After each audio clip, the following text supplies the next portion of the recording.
Gonna get that fizz. I think you need the. Hold on. There you go. Turn that down a little bit. Hello, everyone, and welcome back to the Friends You Can Keep podcast. If you hear the faint sound of a fan in this episode, that's because my wife is currently going through menopause. Actually, I can turn it off because now I'm cold. Could be. I have some notes, different things to discuss. I have a command center over here. Nothing monumental this episode. Oh, you can't see it. That's disappointing.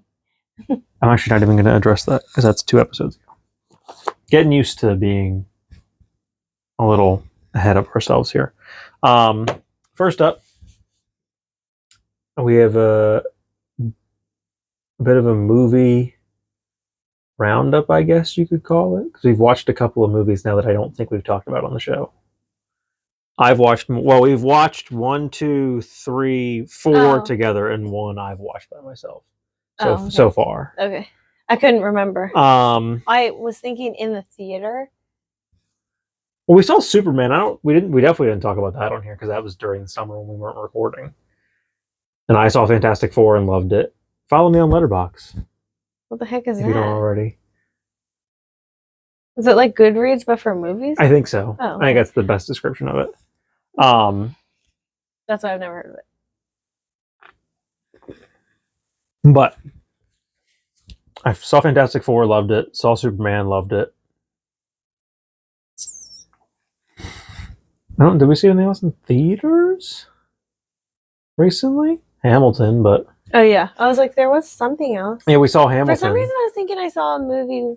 But we all know that we love Hamilton already, so that's not news. But, like, with someone else. But Dana and I saw It Ends With Us, like, forever ago. And yeah, that was a while ago. I don't know. We probably talked about that on here, because that was a while ago. That was, like, over a year ago. Whenever it came out. For some reason, I was thinking there was another one, but there's not. I just don't know why. Well, we watched... that we probably didn't talk about. We watched A Simple Favor 2. Oh, that was terrible. Which was bad. I don't know that I would say terrible. It was just... But it was... They were trying so hard bad to capture, like... And I'm pretty certain there's going to be a third one. And stop it. Just stop it. All of the things that people loved about the first one, they overdid in the second one. Yes. Well, the second one was trying way too hard, and it was very obvious that the first one had source material to work off of, and the second one did not. Oh, yeah. Because the first one's working off a book. Yeah, which I read. And the second one is not. The second one's just... That's what happens. Free flow writing. Because that's what happens with Orange is the New Black. Season 1 is very loosely based on a book, and then everything after that, they're just... Well, Orange is the New Black continued to be good. It did go off the rails. Well, they got in a weird cycle where episode 1, maybe 2 would be good. Then those middle, like if there was 8 episodes or whatever in a season. Yeah. Then those middle ones would be absolutely nothing is happening. We're barely moving the story forward. Just dog shit filler episodes. And then your last one, maybe your last 2 are like these big season finales. That draw you in to keep watching it. But then, I don't think we watched the final season. No, I actually don't think we watched multiple seasons. There are at least 2. Oh, I thought we watched the second to last one, and I was like, you can watch the final ones, I'm done with this. I can't keep committing I'm not 10 episodes or whatever it is. Or we didn't finish that season. No, we finished. Whatever season we ended on, we finished it. I think there might have been 2 more. And I said at the end of it, like, I'm not watching the rest of these because this season was not great. And it was that thing of like good and shit and then good again. I don't even know if I could go back. I'd almost have to rewatch all of it. I had the same conundrum with The Walking Dead because people talked about The Whisperer so much. And then I contemplated, like, do I go back because it was the series finale? But then I'm like, no, I don't have the time or the patience. And you've already... Yeah. When they announced the series finale, you already ruined it. It's too late. Because, they did again. You announced all your spinoffs. So, okay, you're just confirming that absolutely no one that matters is going to die or have anything happen to them in this series finale. Yeah. So, what's the point?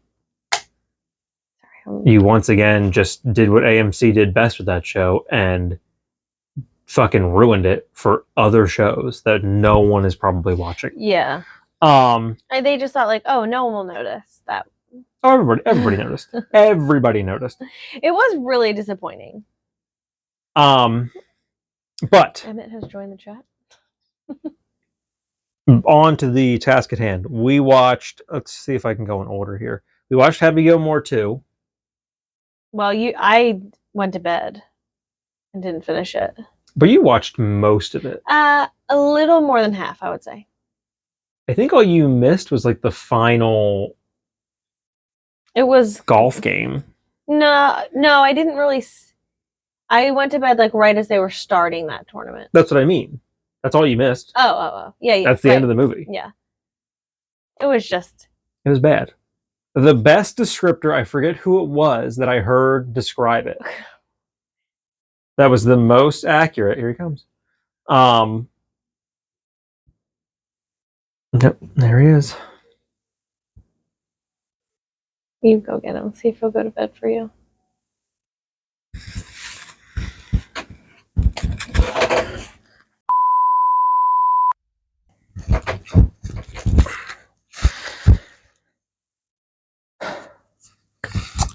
So the best descriptor that I saw for Happy Gilmore 2, and I don't remember, it might even just been a comment on Facebook or something. I don't really remember where I saw it, was that it's just a bunch of TikTok videos loosely strung together with a thin plot for a movie. And I'm like, I'd buy that. Well, like, it's just clips. Yeah, it was sort of like best of the first movie. Well, the plot is dog shit. The plot is so forced. Yeah. Of Julie Bowen. I mean, spoiler alerts for all of these. The fact that Julie Bowen is dead immediately, and that's the whole driving force of the movie. And it's like, for what? It did feel a bit dramatic for no reason. What didn't even feel? It was aggressive. Like, it was just weird. Yeah, that's what I mean. Like, it was just. And then she's dead, and immediately he's an alcoholic. Yeah. Which, like, is another thing of, like, he didn't drink a lot in the first movie. And she's in the movie for 5 minutes. Yeah, maybe. It was a weird, 10. Immediate jump to being an alcoholic. And then the running gag of, like, look at all the stuff I've hidden booze in. Like, it was just weird. It felt like they needed a way. They were just, I don't know, like, did they come up with the bits first and made a movie around it? Did they? I said, they came up with something and then they watched it, fluffed it out. When we watched it. Not so good. It felt to me, because Shooter's in it again, Ben Stiller's character is in it again. Which is fine, because it's a sequel. Lavelle Crawford plays Chubbs' son. Well, I'm getting to the point, though. Like, all these people from the first movie are in it. And to the point of, like, the Mr. lady makes a cameo. They acknowledged Bob Barker. Like, first of all, you're acknowledging all these bits. Happy Gilmore came out in the 90s. Happy Gilmore 2 came out in 2025. Was it really the 90s? Yeah. Wow. I think. Let's confirm. I mean, I guess, yeah. But I would guess. My point is, and I said it, anyone watching that movie, 1996. Okay, wow. Anybody watching that movie is watching it because they saw Happy Gilmore and liked it. You are not bringing in a new audience. No. And if you are new, Happy Gilmore was on Netflix. So you watched the first one before you watched the second one. Yeah, that's what, at the least. The second one shows you a character or a bit from the first movie, and then proceeds to just show you the clip from the first movie. Yeah. As like hey, remember this guy? And it's a weird, like, yeah. Because I'm only watching this movie because I liked that movie. Mm-hmm. You didn't need to remind, and it's not set up as like flashbacks. It is legit. No, they just drop the clip in and then come back out of it. Like it would be better if it was a flashback. Even do like rip off Family Guy and do cutaway gags. Like it was just so strange that it is legitimately just we dropped these scenes in the middle of the movie to remind people of who these people are. The first one I think sort of worked somehow, however they did it. I don't remember what it was. But then like when it happened again and again and again. Yeah, I don't remember. Like the first time it sort of felt like, oh, okay, well, there's a way to get that in there. But like the rest of them, then it was. But like, it also felt to me kind of like what you said with the bits and the clips. And I said it when we watched it. It felt like they knew, like we have to put these characters in, and these people need to make cameos. And they knew that first, and then wrote around those characters and those cameos. Whatever they did. Because every time you see someone from the original movie, Ben Stiller's character feels so shoehorned into this movie. They all do. And it feels like, well, Shooter's a bit more organic. Like, it's evident that the storyline for Shooter McGavin was laid out. Yeah. But, like, it's not like it's necessary. He's not a vital part. I also don't understand, like, I don't know. I get that it's 2025 and you did the whole, like, they're friends now. Or, like, the enemy of my enemy is my friend kind of deal in that movie. But it's also the premise of the bad guy in the movie is so stupid. And I understand that, and I do think, too, I have to wonder, because Adam Sandler did an interview where he said when, I can't believe I'm blanking on his name now. Chubbs. The actor who played Chubbs, when he died, in the interview, he said, like, we had to rewrite, almost the entire movie. Right. So I want to know, like, what was the storyline of the original movie? Yeah. Because this is dog shit. And maybe that's why it feels like they wrote around, because the bits that they kept in are the things that they wanted to keep in. Yeah, like did you keep bits from the first draft and then just wrote like front end and back end to fit them in? Yeah. I don't know. It's just so strange. I also think it would have made more sense to do almost like just a younger golfer talking shit. Like it's this weird premise of like... It was the same thing. He needs the money again. But I mean like to drive him to play golf. Because it wasn't that he needed money. He did. But it was also the weird like...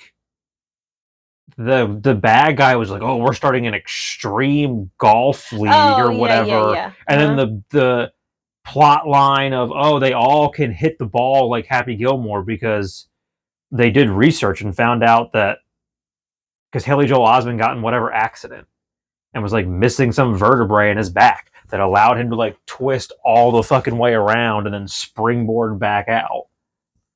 And then all the people that played for that golf league had surgery where they got that vertebrae removed. Right, and it was just weird. Just like, it felt like so much for nothing. Mm-hmm. It's it was bad. Although, and then Shooter McGavin and him are fighting in a graveyard. Oh, I did see that. And it's his grandmother's tombstone, Bob Barker's tombstone. The Mista lady, that's where she is. They imply that she's buried alive. But it's literally the sound that they use for her is literally just the audio clip from the first movie. Is that lady dead? That actress? Probably. Oh, okay. Because she was older in the first movie. But when she hits the car in the first movie and she's on the windshield, she says, Mister, get me out of here. That's the audio clip that is her in the ground. It's the exact... They didn't re-record it. Yeah, well, they did nothing. If she had died, but they didn't They didn't remaster it. They didn't like stitch two lines together. It is literally just that audio clip dropped in there. Well, it was another flashback, I guess, or another, Like, but then it's the weird thing of like, I could forgive it if the rest of this movie was good, but you're gonna tell me that Bob Barker's buried in the same graveyard all these fucking losers, like. Chubbs makes a bit more sense because he, in the realm of that movie, he is a professional golfer and a celebrity. So him and Bob Barker being in the same graveyard makes sense. Right. But your grandmother is in the same graveyard as these two? The Mista lady from the nursing home is in the same graveyard as these two? They only have one graveyard in town. It was just so strange. There's just one, and that's where everybody goes. You're all equals when you're in there. And it really cemented to me, I hate to say that I will continue to watch them, but it's cemented to me that Adam Sandler cannot make a sequel. No. Murder Mystery 2, shit. Grown Ups 2, shit. Happy Gilmore 2, shit. I mean, it's Grown Ups 2 is probably the least shitty of all of them. Only because it didn't come out like... I don't remember enough of Murder Mystery 2 to know which one I put above the other one. It's just Murder Mystery 1. I remember, like you, loving Grown Ups 1. I loved the cast, except for Rob Schneider, and like just everything about it.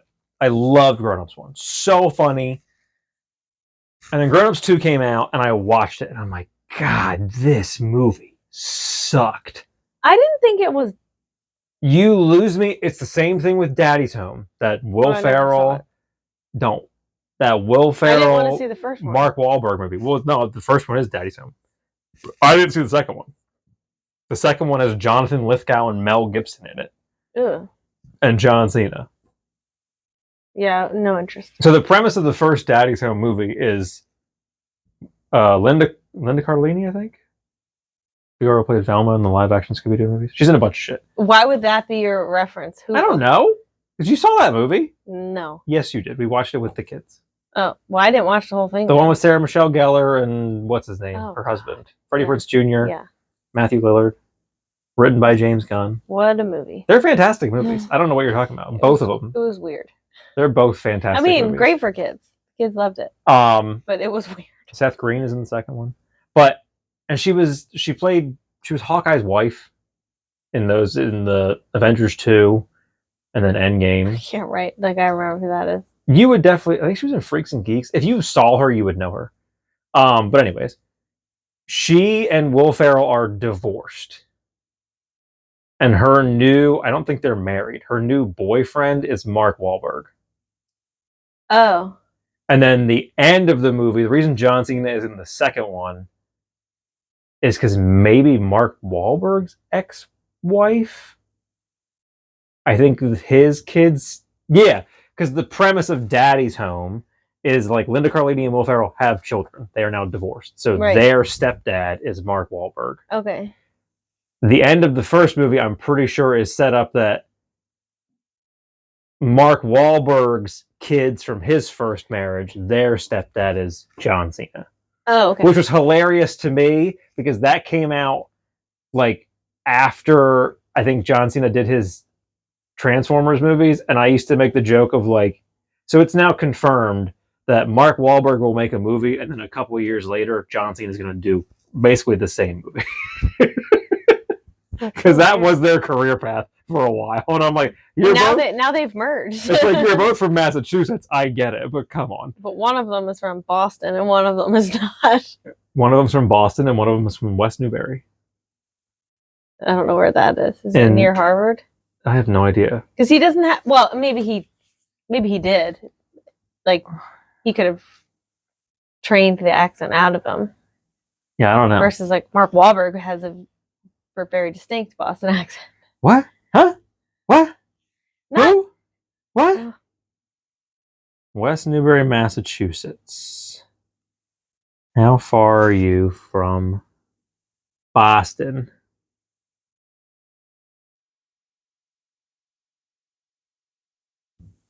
Is Harvard even in Massachusetts? I could be wrong. Yeah, I think so.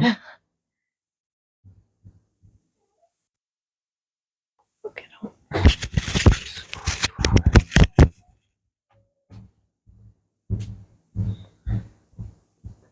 Boston.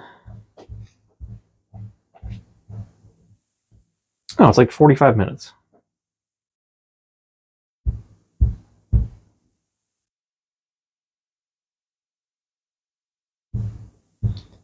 with tolls.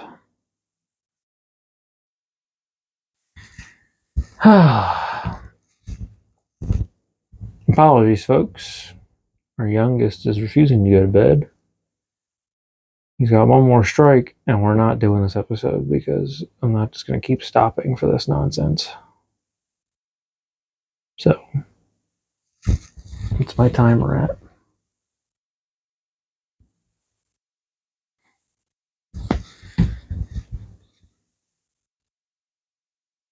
Should have had her stop the recording.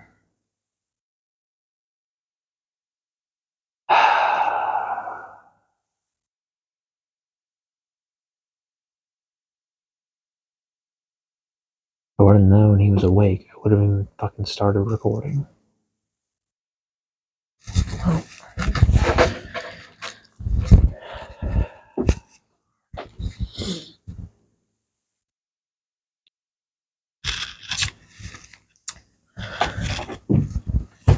Oh.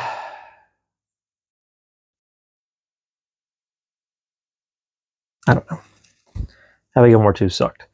Live action Lilo and Stitch. Dog shit. Disney really fucked that movie up.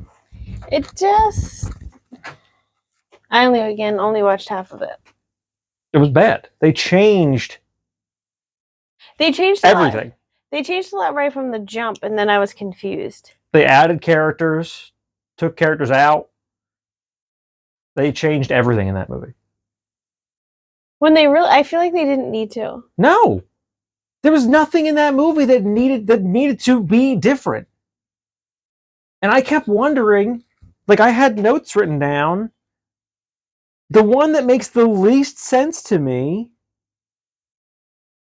Well, there's so many different plot holes. Like the first one when they establish that, so the one character they added is the neighbor, who is David's mom, which is not a character in the original movie at all. David is, yeah. David, but not his mother. Oh, no. And he doesn't live next door to them. Well, they don't ever imply that. You just don't know where he lives. But they set up when she goes to pick up Stitch at the pound. It's not Nani with her like the movie, like the animated one. It's the neighbor. So you've now established that the neighbor can watch Lilo. Yeah. And then you do the luau scene, and I have to bring Lilo with me because no one can watch her. Like, no, you've already established that you should have had a scene right where the neighbor told you, I can't watch Lilo. Like, because you've now established that you have a babysitter. Yeah, and then you just jump to, like, I have to take you with me everywhere. What? Right. Well, you didn't at the beginning of the movie. The scene where she almost drowns is still there, but then they take her to the hospital, and that's where Nani decides that she's going to get rid of her. Like, even though, like, such added drama bullshit. I think it's been a little while since I've watched the entire animated one. Yeah. But I don't think she decides. I think that Bubbles tells her. Yeah, she gets told in the animated one, like, we're taking Lilo away from you. Well, and like maybe she does decide, but they basically say, like, it's in her best interest. Like, she's not deciding because she can't handle it. She's deciding because, like, CPS is basically saying, like, you can't do this. Yeah. Which kind of, like, they're deciding that she can't handle it. Yeah. In the original, in the animated one. Right. Well, I just don't understand, and I wrote it down here. The perfect explanation is they tried way too hard to make a good movie with natural dramatic elements be overly dramatic. Like, the original animated Lilo and Stitch flowed. The storyline went from A to B, and there wasn't a lot of shit where you're like, that doesn't make any sense. Yeah, they did. And it had the natural overly drama of, like, their parents being dead, and Stitch is an alien, and they're trying to capture Stitch. Like, they had all these elements that worked together. And then in this one, Cobra Bubbles is not... He does. Right, but he's not the social worker the way he is in the first one. He's not a social worker, period. In this one, he's a CIA agent? Well, he is in the first one, too. No, in the first one, he is a social worker, and then at the end of the movie, it's I was at Roswell in the 60s or whatever year that happened. Yeah, he used to be. So that's how he knows or the leader. He was in the military or something. No, he just says, because the leader of the Galactic Federation is like, you look familiar. Yeah. And he's just like, Roswell. But I think he's 71, or she's like, oh yeah. Like, they don't ever address what he did. No. Clearly he works for the government, but like they didn't address like, oh, you were in whatever division. No, they don't spell it out. In this one, I'm pretty sure it's the CIA. And then, like, they find Stitch's ship. Again, they don't explain why he's really there. And then, I think they find a ship in the first one. We'll have to watch it again. I'm gonna go undercover as a social worker in this one. Oh, that's stupid. I don't think he's undercover in the first one. He's not. In the first one, he is a social worker. Yeah. Yeah. In the first one, it's alluded to like he had a different job and now he's a social worker. Yeah. He has a past. In this one, he works in law enforcement. They get sent out to investigate, I guess, when his ship crashes. And then they figure out and they see him at the pound, maybe. I forget how they figure out that Stitch is with Lilo. That then he decides, I'm going to go undercover as a social worker. And then it's him and that woman. Yeah. Like, tag team social working, Nani and Lilo. Which, like, that's unnecessary. So then they're at the hospital, and the main social worker, the woman, tells her, like, oh, we can do this, we can do that, but you have to sign the papers and blah, blah, blah. Then the movie ends fully. Like, the end of the movie is she has signed the papers to have Lilo taken away. But then they also drop in this movie that Nani wants to go to college. Oh, which is not at all talked about in the first movie. No. And then this one, the neighbor's like, oh, I took your acceptance letter to whatever college out of the trash and put it back in their house. I forget what she does. She's much older in the first one. Or it's well, they don't ever really tell you how old she is in either one of them. I think it's alluded to that she's a full-blown adult in the first movie. And then this one, again, they don't between like 18 they don't give her age, but they do kind of lean to like she might be 21, maybe not. But I guess like in the original she does probably the same thing. Yeah, and the original just comes across more like she is an adult, like a full-blown adult. Whereas this one comes across like she is an older teen, maybe 20 years old. She's like, they have a house, so like clearly she's not like, a teenager. What was their parents' house? Yeah, but like she's maintaining it though. Like she's not a teenager. Yeah, she's definitely graduated from high school. Mm-hmm. But the first one, like we said, seems like. But again, that's sort of the leeway you have with animation. With an animated movie. Yeah. People don't question, why is there a 20-year age gap between these siblings? Like, which isn't unheard of. No, but there's no reason for you to question that because it's animated. So like they have more like. Well, you're not adding a bunch of shit. Like, it was just that our parents are dead, so I'm the older sister. I have to take care of my younger sister, and that's what that movie was. Right. And then this one's like, oh, here's a bunch of other characters that could be helping her, but we have to keep the thin plot from the first movie in this movie, so no one can help her. Right. You could have just what?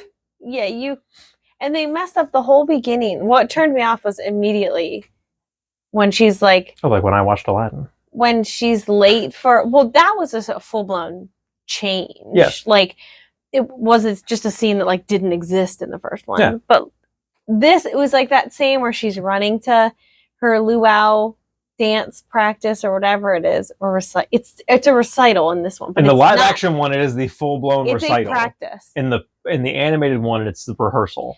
And like that whole scene, and then her with the girls, and she bites that one girl, and then like they chase. Yeah, they're chasing, and the doll with the things in her brain, like all that happens like right there.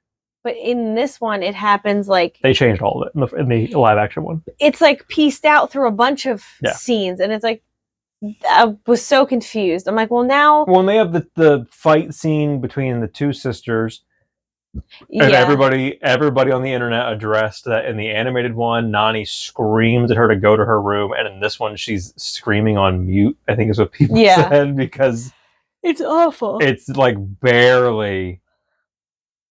Like, you would have thought she was acting against like something that's CGI that's not there. Yeah. Because she's not yelling.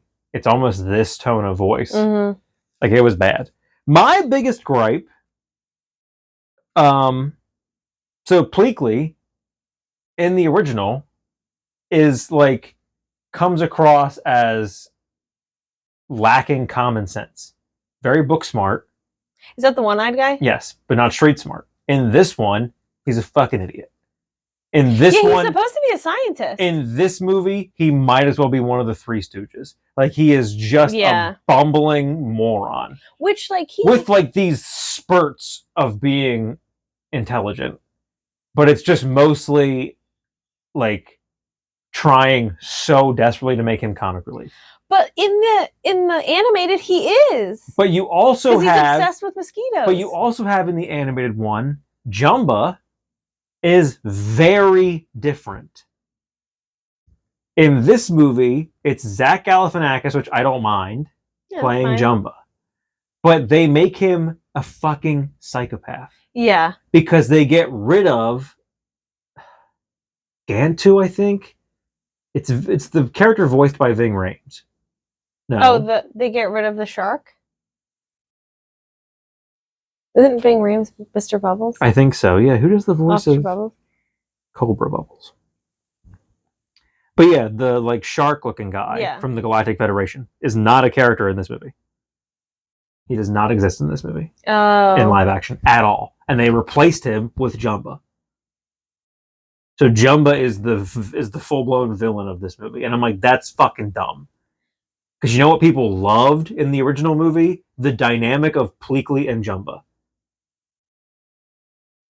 And Jumba being like a mad scientist, but also being adorable. He was a bit... well, he was sort of like the mad scientist who didn't realize that he was making like super villains kind of a thing. Like Kevin Michael Richardson, that's who was the voice of Gantu.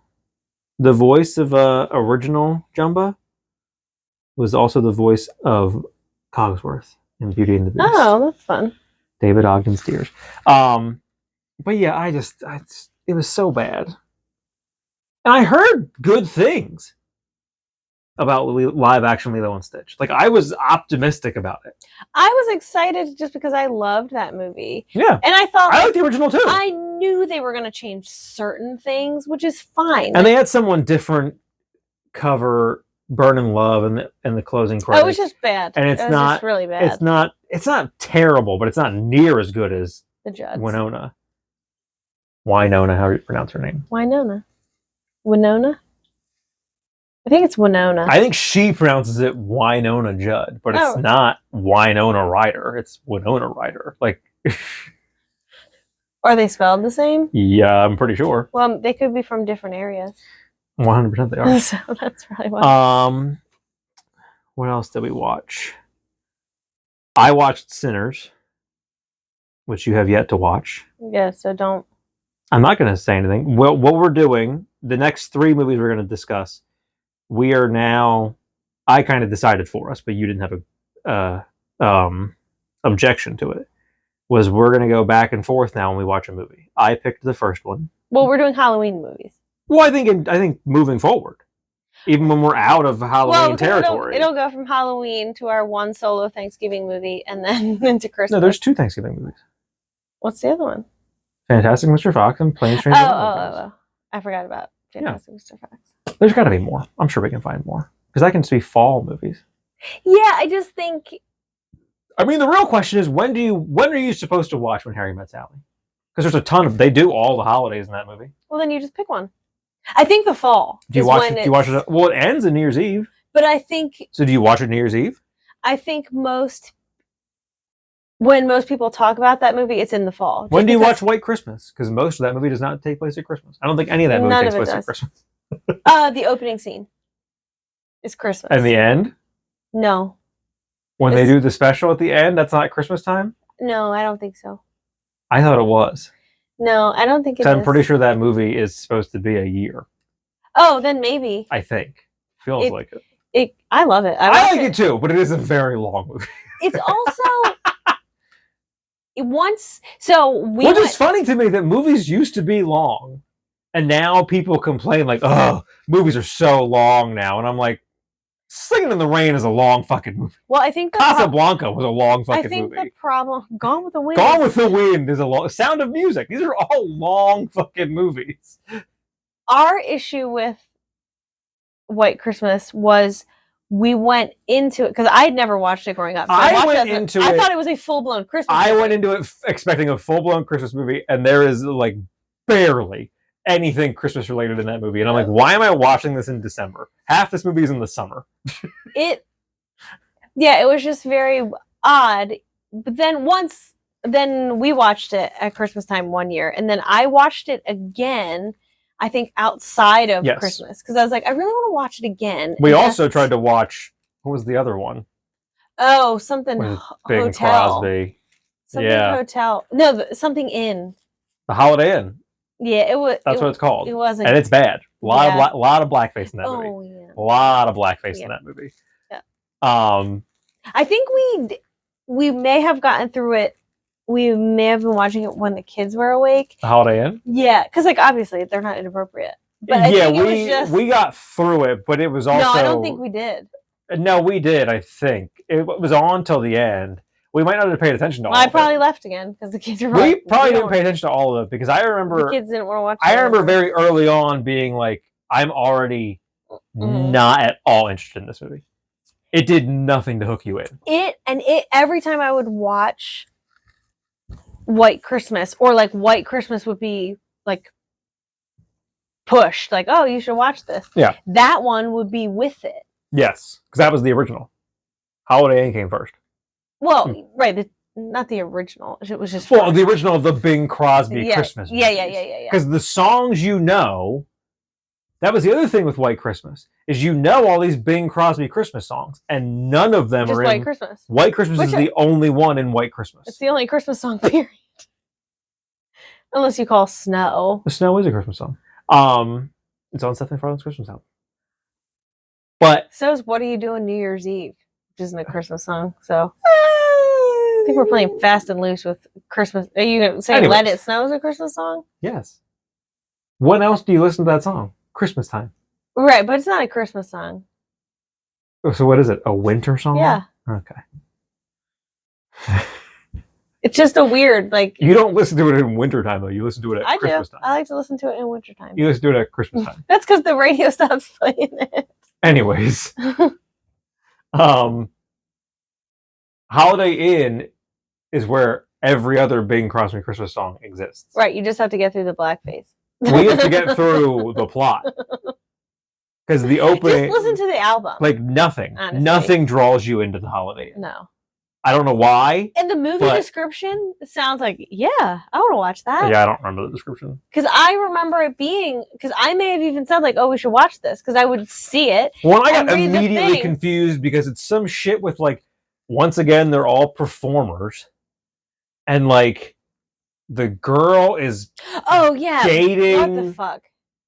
Whoever the other guy is, but then she's going to run away with Bing Crosby, but then she like, it's this weird love triangle that gets so confusing immediately. Yes.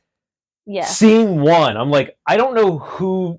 Yeah. Are you in a throuple? Like, what's happening right now? We needed to establish and like you don't even know who they are in terms of like the Holiday Inn comes in as if like a sequel. Yeah, like it comes in like these people. Like it's the middle of the movie. Yeah, like in a sitcom where like the first episode is everyone's just like going about their business, but they explain who everyone is. Yes, White Christmas or Holiday Inn's just like you'll figure it out. Yeah, you probably won't. Maybe I'll give it another shot. How did we get here? How did we get to White Christmas? Oh, because we were talking about picking back and forth. Oh, yeah. So I picked the first one, you picked the second one. The third one will be mine, and it will be Sinners. Sinners was so good. If you haven't seen it... I don't even remember what it's about, and I don't want to watch it. If you haven't seen it, you should. It is amazing. Who's in it? Or no, not Orlando. What's his name? Oh fuck, Michael B. Jordan. Oh no. And Haley Steinfeld. And no one else that you would know. Oh. Yeah, I remember this. It's so good. It's such a good movie. I don't want to watch this. You do. It's incredible. It is a really good movie. So that'll be our next whenever we watch it. Whenever we watch a movie next. God, I probably won't sleep for 3 years. That'll be our next movie. I'm gonna pick a real shitter for mine.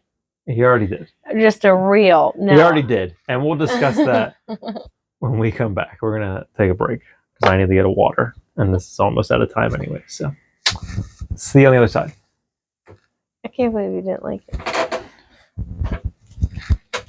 I mean, I'm not surprised. It's a full-blown chick flick.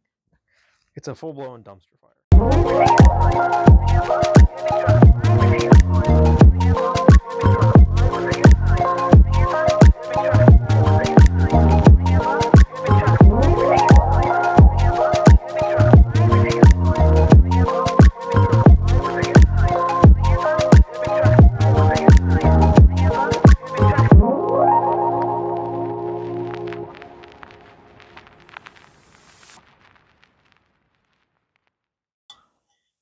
Welcome back. I want to say first and foremost, the second half of this episode is going to be a lot more put together. First half. Brought to you by First half, we were bordering on not doing this episode.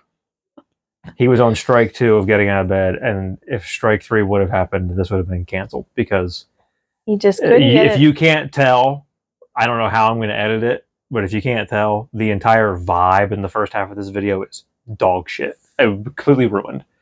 Well, I'm like mid-thought, and then we have to stop. And then I'm just like, I don't know where to pick up from here. I don't know what we're doing anymore. I think the first time might have been okay. It's the second one, because I don't think water all the way over here. Whoops. Oh God. Oh my God. In 3D. No way. That really felt like it wasn't going to end well for this luxury. So, where we left off before the break was movies that we've been watching recently, and you talked about you're going to pick a real stinker for the fourth movie, and I said too late. We'll be 4. Because the movie you picked for our second film was Practical Magic. You better watch out. You're going to have people coming after you saying Practical Magic. Well, we'll talk about these succinctly. The first movie I picked, which was a joint...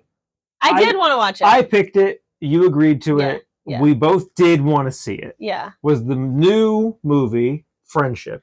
I was worried. With Paul Rudd and Tim Robinson. You were worried because of the A24 banner that it was going to get real scary and real weird. But in the previews, it did sort of imply that there might be something weird. The previews do get a bit more intense. The previews give off an A24 vibe of like, this movie is going to take a hard left turn and it's going to get real weird. It's going to get real scary. It does get weird. It just doesn't get scary. But A24, they're a weird animal. Because they do have like real horrifying horror movies. Yeah. But then they also have movies that you forget are A24. Do Vice? No. Oh. But they do movies that you forget are A24 movies because they're not horrifying horror movies. Yeah. Uncut Gems was A24. That's suspense. We Live in Time was A24, which is a There was another one I think that I watched where I was like, Friendship is A24. Like there's so many of them that aren't horror movies, but they've become synonymous with like real and they go deep mind fuckery horror films. Scary. And not even just like gory, but like scary. Yeah. Like, and like, but to your core. Yes. The way like soul-wrenchingly scary. Is scary because like it's not overly gory, but like the topic and the way they shoot everything and the suspense. But I think even more than that. Yeah, but in that style. Because I haven't seen Hereditary, but people talk about Hereditary like. Did they do Midsommar? Yes, they did Midsommar. Yeah. Which is a real shame because I want to see Midsommar. But Hereditary was one of those movies where it came out and people were like, I left theater changed. Like, it was a movie. Did they do Mother? That movie that like almost ruined Jennifer Lawrence? No. I saw a clip from that movie and I'm like, this movie looks fucked. Yeah. So it's an allegory for the Bible. Like multiple stories from the Bible. Oh, okay. Is what that movie is. And there was a scene where, spoilers, I guess. I don't know if anybody saw this movie. I don't think, there's a scene where there's a weird, it's in the trailer, there's that weird party with like all those people at their house. Mm-hmm. Well, Who's her husband? Javier Bardem. Mm-hmm. Jennifer Lawrence gives birth. Oh. And then I don't remember if it's Javier Bardem. Someone takes the baby like out of the room. And then she's, because it's the magic of movies, she's up and walking around. I also don't know. Maybe this doesn't happen all in one scene. Oh, right. I just remember. It could be seeing because it was in between. Because this was one of, I think it was like a listicle of like fucked up things in horror movies, whatever it was, and this was one of them. And I was really intrigued by that movie. Me too. Because of the trailer, and then because of all the like Jennifer Lawrence had to stop acting because of it, and she need to take a break. Like, yeah. But they take the baby down to the party and she's like trying to get the baby back. And then I forget how it's revealed to you. But basically the baby gets passed around this party and the people literally just tear it to pieces. And I forget how she finally comes upon the baby. I don't think it's anything like super gross, but I don't remember. But like that's the big scene in that movie. And then everything else I read about it is that like it's all like biblical allegories. Oh, okay. And I think when we saw like the trailers or whatever, I think it's implied. The trailer really. You got like. Yeah, the trailer gives like it big. It was so intriguing, but I then like opposite. I saw that like she had a really hard time after filming that movie, and people had a hard time watching it. I'm like, nope, that's not for me. Horror/mystery. Overview. A young woman spends her days renovating the Victorian mansion that she lives in with her husband in the countryside. When a stranger knocks on the door one night, he becomes an unexpected guest in their home. Later, his wife and 2 children also arrive to make themselves welcome. Terror soon strikes when the beleaguered wife tries to figure out why her husband is so seemingly friendly and accommodating to everyone but her. Oh, right, because like she's really like pushed out and treated poorly. So here's a Reddit thread. Can someone explain what's up with Mother? View spoiler, I don't care. So I watched it with a few friends and we were all so confused, and by the end had our own idea of what was happening. I've been looking to find out what exactly was happening in that movie and can't understand any answers online. Anyway, any way able to tell me, it's not what that should be. Anyone. Yeah, but it says anyway. Yeah. Able to tell me or give me a link to an easy to understand answer. Thank you. The Jennifer Lawrence one, she's Mother Nature, the husband is God, and the ill-behaved, entitled, destructive guests are humanity. Oh. Ah. That's what it is. Wow, that person really... Right to the point. It is the Christian creation myth all over again, and as the other Rahai already said, Lawrence is Mother Nature. If you watch it again, pay attention at the careless guests sitting on a sink and slowly tearing apart everything. They don't care that they are destroying the house/planet. Eve and Cain and Abel also appear too. Okay. Yeah, I'm pretty sure. So the baby is like the earth. Essentially, it's the story of Jesus. Mother is Mother Earth. The guy is God. They go through all of the story tropes from the Bible, like taking a rib and creating a woman for man, the apocalypse, etc. The baby scene is notorious for a couple of reasons. It could be looked at as humans being parasitic, or how Jesus was born only as a sacrifice to the shitty humans. In the end, it's the mother's decision to burn it all. Don't blame her, we keep killing her children. In the end, it's shown to just be a vicious cycle of a earth or celestial body playing host to a mad architect's design. So yeah, it's a real weird, like... Okay. I see what they're doing. Yeah. And it's very intriguing, but it is not a movie I will watch. No. I'm still very intrigued by it. But, oh, big shock. Darren Aronofsky directed it. Who's that? I have come to the conclusion that I do not like his movies. What else did he do? He did The Wrestler, which I thought was shit. I shouldn't say it was shit. His bread and butter is movies that are depressing as fuck. And The Wrestler was fucking depressing. Oh, that movie was so depressing. And then he did The Whale. So fucking depressing. Okay. Which tells me Mother is just going to be so fucking depressing. Which I understand that, like, there's a place for that. But at the same time, like, I don't need more. But they're also, they border on not being entertaining because they're so depressing. But some people see the beauty in that.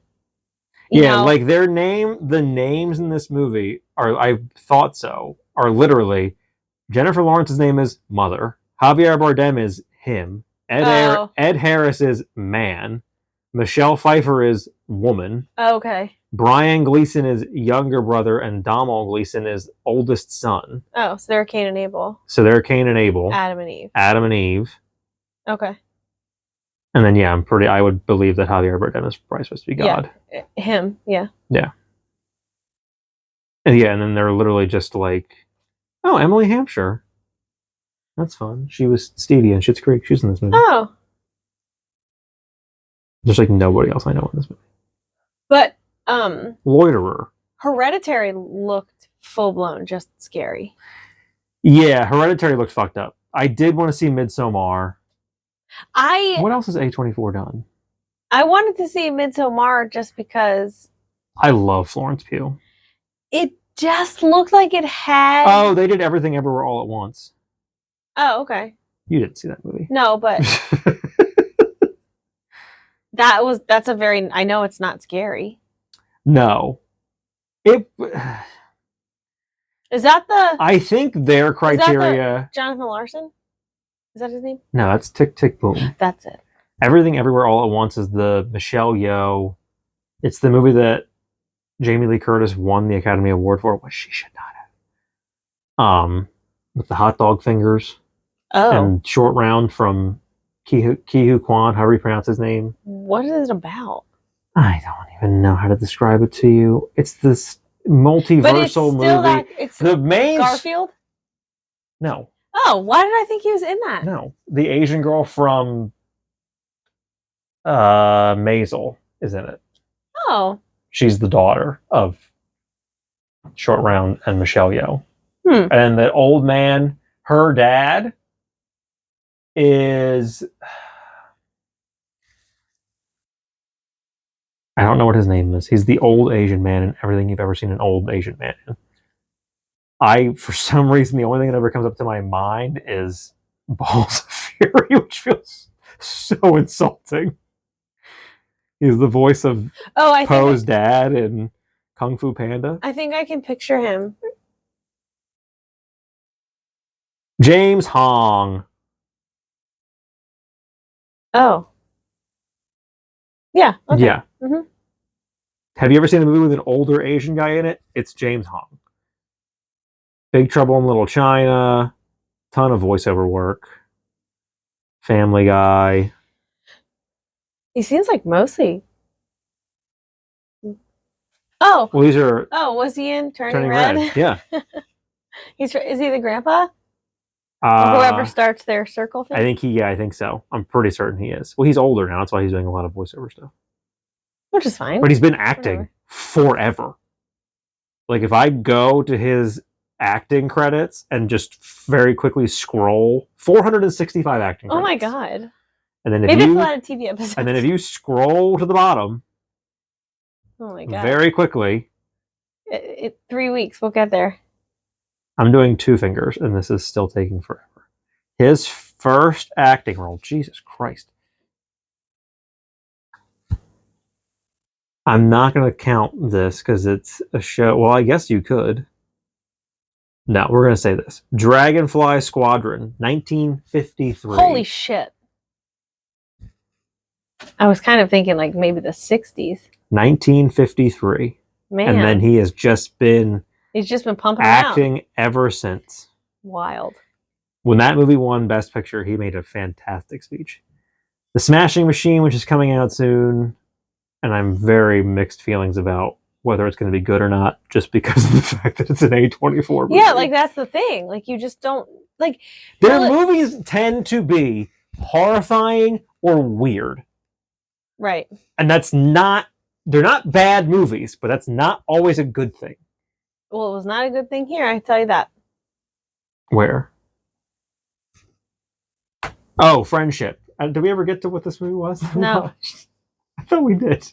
Well, I don't know, but it was not good. They have a lot of coming soon movies. And it's not like Edmonton, it wasn't The Materialists. Oh Dakota yeah, Johnson movie. Like all over the fucking place. Yeah. In terms of Death of a Unicorn, so weird. Such a fucking weird movie. I'm not watching. You shouldn't. But it was so funny. It's gory. But it was so funny. But like I can't get past the gore. When it came out, I'm like, this movie is hysterical. To each his own, but so it's Paul Rudd, the girl who plays Wednesday. I forget what her name is. Oh yeah. Jenna Ortega. There it is. I'm like, I can see her. Téa Leoni is in it. Oh. Will Poulter, who was he's in Guardians 3. He's the real dumb guy in Guardians 3. Who's Adam Warlock, I think is who he's supposed to be. You would know him to see him because he was also he's the Probably, I just don't remember. He's the dumb kid in We're the Millers. Oh. Him. He's in it. Oh yeah. And the dad, I forget his name. He's English. He's incredible. I don't know that you would know who he is. But like they're super wealthy and they're like really socially inept, very wealthy people that don't give a fuck about anybody else, but they do a lot of philanthropy. So they put up this guise that they give a shit. Whereas Jenna Ortega's character, who is Paul Rudd's daughter, really does give a shit. But Paul Rudd works for them, and he's like, I think he does marketing or something. So like the whole movie, he's a piece of shit. Because he's like, well, this is my job. And Jenna Ortega's like, these people are fucking villains. Like, what are you doing? And his wife is dead. So she's like, this is not what mom would have wanted you to do. And then the big emotional thing at the end of the movie is you basically find out that he's been an asshole because, like, I promised your mother that I would take care of you and keep you safe. And, like, me earning money is how I do that kind of thing. Well, because when they're driving to this, like, hidden mountain estate thing, they hit a unicorn. And then it gets real weird of, like, Jenna Ortega touches this thing's horn, and then it does like this weird psychedelic trip thing. And then it's not dead. Paul Rudd bludgeons it to death, thinking he killed it, puts it in the back of their car. It's just in the driveway. Well, then it comes back to life. And then you find out that, like, so the old British guy sounds terrible. It's very funny. The old British guy is dying of cancer, like knocking on death's door, dying. And then whatever happened to Jenna Ortega when they got in the accident, she gets like scratched up. Something happens. But then she figures out that after she touched the unicorn horn, like she's now healed. Oh. So then they take the unicorn from the back of their car and put it in the thing, and they're like scraping the horn and turning it into medicine, and it cures him. So now their big thing is like, oh, we're going to sell this, we're going to market this, and we're going to sell it. But like they're only going to sell it to their wealthy friends because it's basically it's making you immortal. And Will Poulter is like snorting it like it's cocaine at some point. Like it's very funny. Weird. But then is the rest of the movie not that gory? Could I just? No, because there's more than one unicorn. Oh. And these things are like calling to each other, and there's like they give you the whole ancient lore of unicorns or whatever. But yeah, I've heard the old Irish song. These unicorns are like murdering people, brutally murdering these people.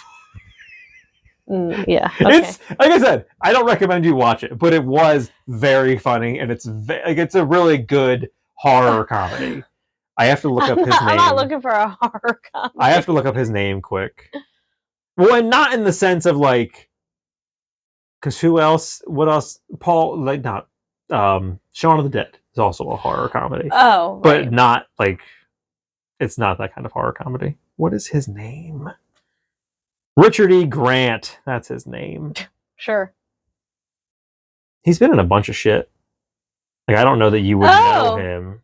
Why, bro, why are none of your pictures of you on your IMDb? Oh, no, he's in something. He's in tons of shit. Yeah. He's in tons of stuff. I've seen him in something. Gosford Park, Hudson Hawk. Death of a Unicorn, the franchise. These are all newer. Argyle. Loki. The Hitman's Bodyguard? He was great in Loki. Star Wars. I forgot he was in Star Wars. Series of Unfortunate Events. Logan. The Hitman's Bodyguard. Oh, yeah, he's in Logan. I forgot he was in Logan. Oh, he's in The Bodyguard. No, that's The Hitman's Bodyguard. Oh. But yeah. That was a good movie. But we watched Friendship. Speaking of Paul Rudd in Death of the Unicorn, I enjoyed it. It does end. It does what many other A24 movies do, where it kind of ends abruptly. It did feel like there should have been more story to tell. It felt like they introduced a lot of stories that didn't get wrapped up. I don't think they wrapped up anything. Which I think was kind of the point. Well, I will say this. If you're on the fence about watching it, don't. And I said it when the trailer came out. If you like, I think you should leave on Netflix, which is very funny. If you like that show, you will like the movie Friendship. Do their episodes do that? Where it's just like a bunch of shit that doesn't matter? Well, they're just sketches.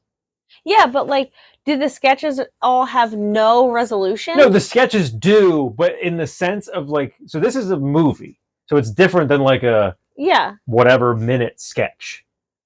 But the sketches can vary from very funny to some of them are kind of cringy, but then some of them are weird. Like they're all funny. But there's a lot of cringe. But much like this movie, there's a lot of weird shit. There was a lot of scenes that were like, ugh. That's what I mean. Weird in the sense of like Tim Robinson being weird and making the whole scene cringe. And everyone feels weird. Everyone feels uncomfortable. Yes. Half that movie was just like, I have secondhand embarrassment for you. Like, I don't want to watch anymore. But people also said, when it was coming out and being promoted, I saw a lot of people that said, like, this movie is why men can't be friends with each other. But, like... Because the whole movie is him obsessing over being friends with Paul Rudd. But, like, I just don't think that that's... I think it was a weird, like... It was almost like... There's got to be some sort of, like, allegory in there. Maybe this reference isn't correct, because I never saw this movie. But it felt like single white female, but for friendship. Oh. Kind of. Oh, yeah. I never saw that either. Because, like, he's obsessed with Paul Rudd. Well, and it's like... And it is the sense of, like, they are, like, spoiler alert, they are friends for a scene. Right. And then Tim Robinson gets super weird. But then you get to the end of the movie and I'm like, wait, was some of this not real? It did. They did do a lot of scenes that almost felt like you were watching, like when you watch Joker for the first time. And you get to the end of that movie and it's like, oh, none of this was real. This was all in his head. Right. Or like scenarios he's playing out in his head where like, but I think it is, I think it is real. I think all the shit in Friendship is real. Because, again, spoilers, but like when you find out he's bald when you find out that Paul Rudd is bald, they do like the no one can know about this. Mm-hmm. No, and like I think some scenes and then, like, are, but you don't like know. have a weird bond over that, and then at the end when he's holding them all hostage, right, and Paul Rudd's wig falls off again, right, and he like continues to hold them hostage until he fixes his toupee, and then he's like, all right, I'm gonna head out. Like, he just stops. And then when they're putting him in the back of the cop car, well, I think Paul Rudd winks at him, and I think it is a weird, like, I think everything that you've seen is happening. It's all real. And I think also fully unbelievable. I think the wink is like because he covered for him being bald. Like, it's a weird, like, I don't want. Now we're bonded. Well, I think it's more from Paul Rudd's perspective. I think it's more like, why I don't want to burn you, right? Because then you're going to tell people I'm bald and completely ruin my career and my reputation. Yeah. So, like, I have to continue to, like, present like I'm your friend. Yeah. But it's also like when he gets Kate Mara lost in the sewer, like, he's trying so hard to be so cool, and I also think it's weird. Not that I'm like this, not that I know people like this.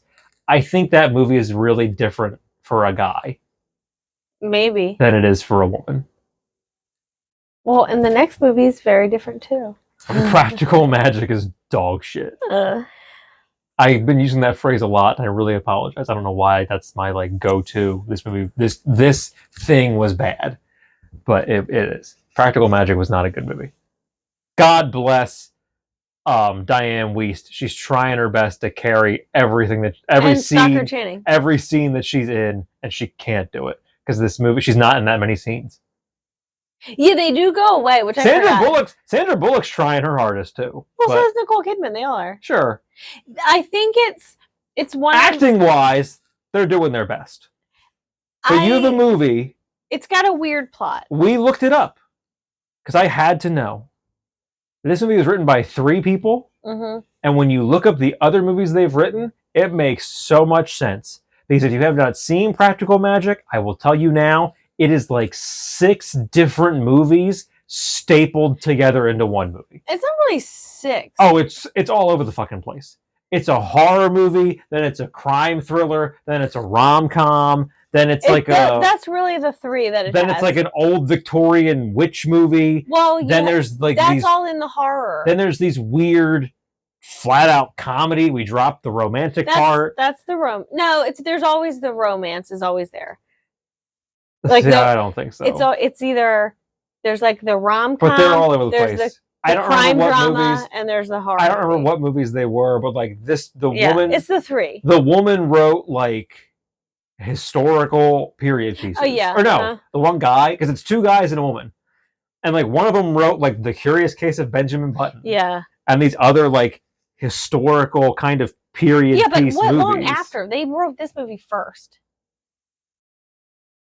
This would have, but it doesn't matter. Practical Magic would have been like they're early, but it doesn't matter. You have to look at what they've written by them, like what's their writing credit of just them, and it's so she wrote The Curious Case of Benjamin Button, Memoirs of a Geisha, Little Women. So when did this movie come out? When did Practical Magic come out? 99 or 98.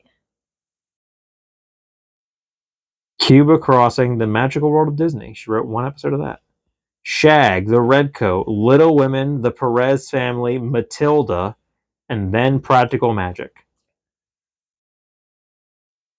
The first guy...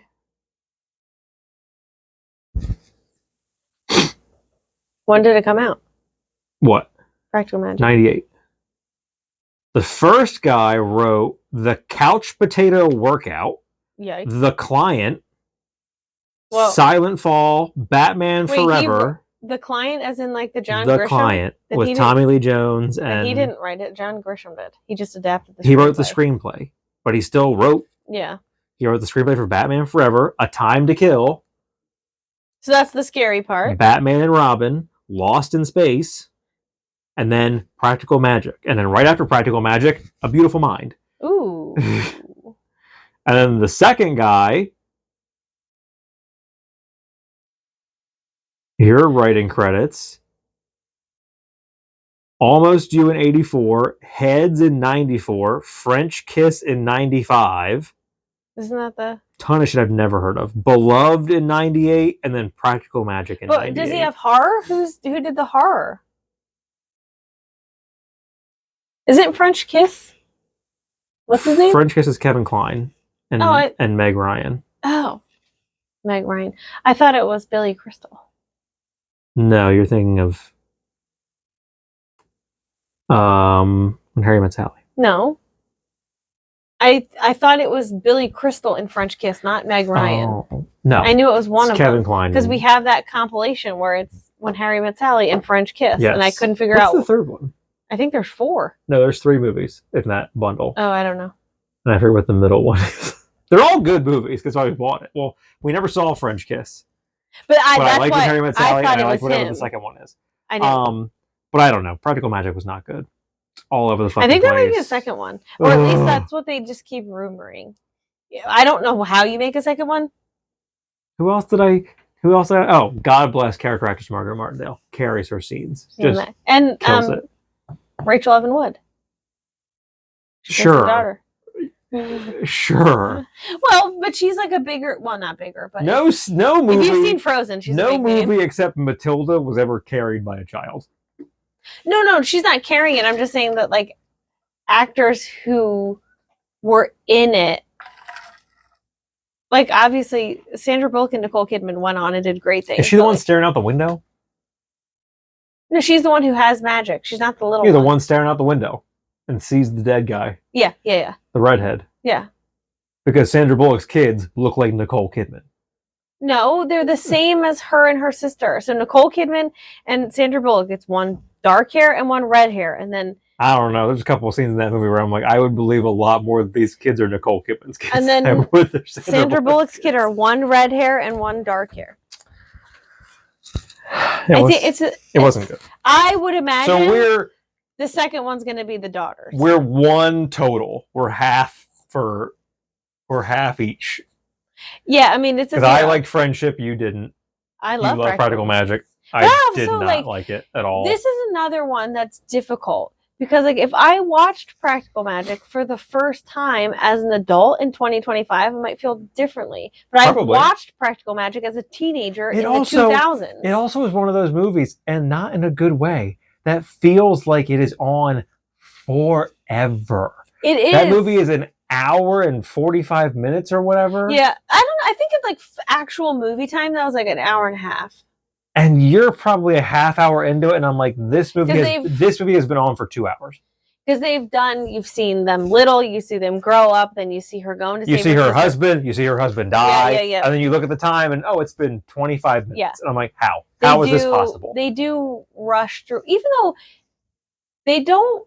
I know there's a large chunk of the movie where Sandra Bullock is in one movie and Nicole Kidman is in a different movie, and they're having a conversation through letters, and those movies are just crashing into each other. At least it's not the lake house. And then she goes to pick her up, and now their movies are just smacked against each other. Then they stay together till the end. They stay together, but the genres still change. And there's a possession and an exorcism. I'm like, what's happening? And then they dance around. They put the big circle of salt. It's just such a fucking weird movie. Drink the margarita scene is my favorite. It's just such a fucking weird movie. Yeah, and again, the scene is set up and they're all hammered and then immediately sober. Well, they're witches. It's magic. You know what movie's not good? I think I read the book when I was little. Witches. I think Natalie Portman might be in it. No. Anne Hathaway? Anne Hathaway's in the remake. Yeah, I think I read the book. It's upstairs. I read it. And then I watched... Oh, is it Roald Dahl? Yeah.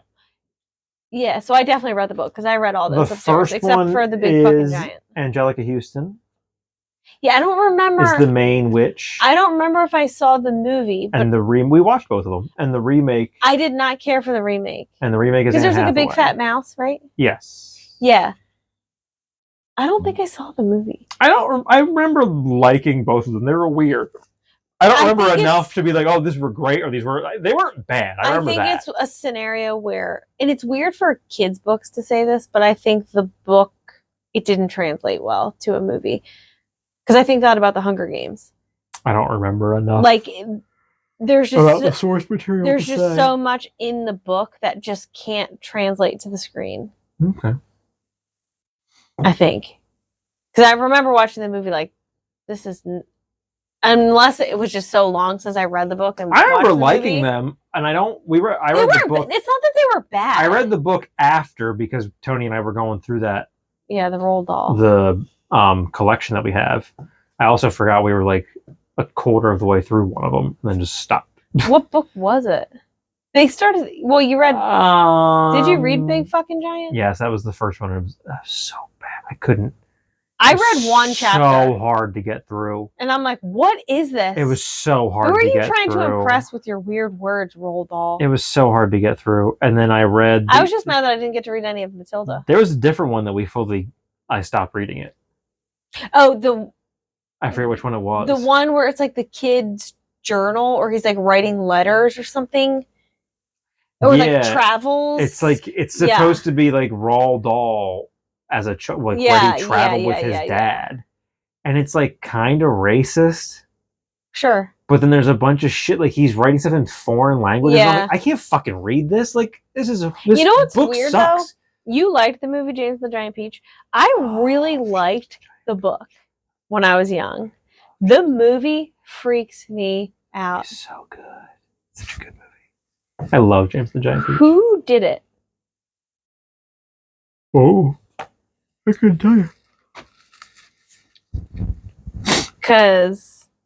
Why don't we do this? I'll look that up and we'll come right back. And we'll discuss on the other side of the break.